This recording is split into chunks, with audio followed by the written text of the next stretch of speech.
Shalom saudara yang dikasihi Tuhan Yesus Kristus.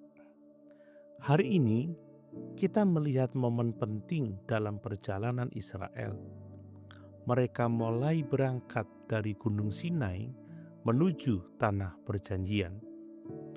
Dalam Bilangan pasal 10 ayat 11-36, untuk pertama kalinya bangsa Israel bergerak sebagai satu umat dalam formasi yang teratur, dipimpin oleh Tuhan.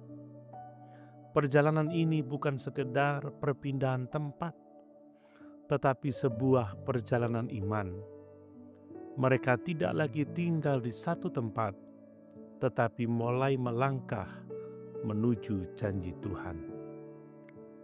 Yang menarik, dalam ayat 33 dikatakan bahwa tabut perjanjian Tuhan berjalan di depan mereka untuk mencari tempat perhentian. Ini menunjukkan satu kebenaran yang sangat penting. Tuhan tidak hanya memerintahkan umatnya berjalan, tetapi Ia sendiri berjalan di depan mereka. Saudara, seringkali kita merasa bahwa kita sedang menjalani hidup sendiri, menghadapi keputusan, tantangan, dan masa depan dengan kekuatan kita sendiri. Namun firman Tuhan hari ini mengingatkan bahwa hidup orang percaya adalah hidup yang dipimpin dan disertai oleh Tuhan. Bahkan Musa berkata dalam ayat 35, "Bangkitlah ya Tuhan, supaya musuhmu tercerai-berai." Dan ketika mereka berhenti, ia berkata, "Kembalilah ya Tuhan kepada umat Israel." Ini menunjukkan bahwa setiap langkah perjalanan mereka bergantung pada kehadiran Tuhan. Tanpa Tuhan, perjalanan itu hanya akan menjadi perjalanan biasa. Tetapi dengan Tuhan, perjalanan itu menjadi perjalanan menuju penggenapan janji.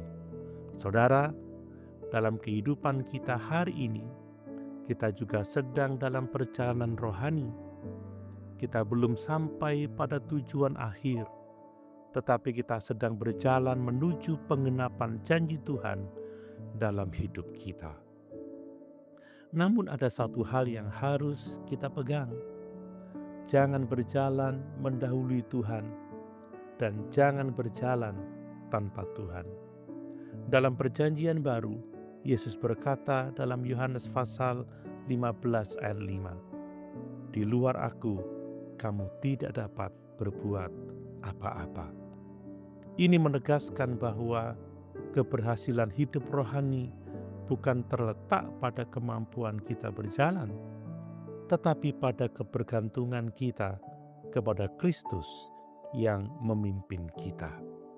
Renungan hari ini mengingatkan kita, hidup Kristen adalah perjalanan bersama Tuhan, bukan usaha manusia semata.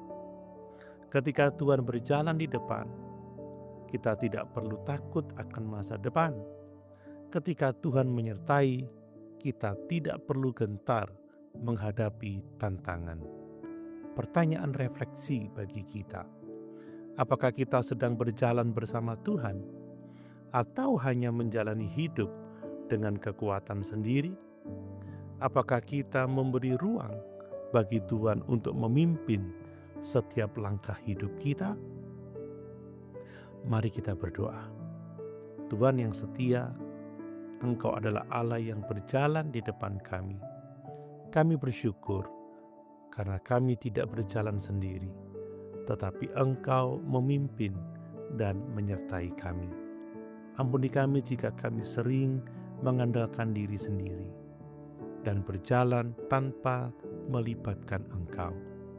Ajarlah kami untuk mengikuti pimpinan-Mu, percaya kepada penyertaan-Mu, dan setia berjalan bersama-Mu setiap hari.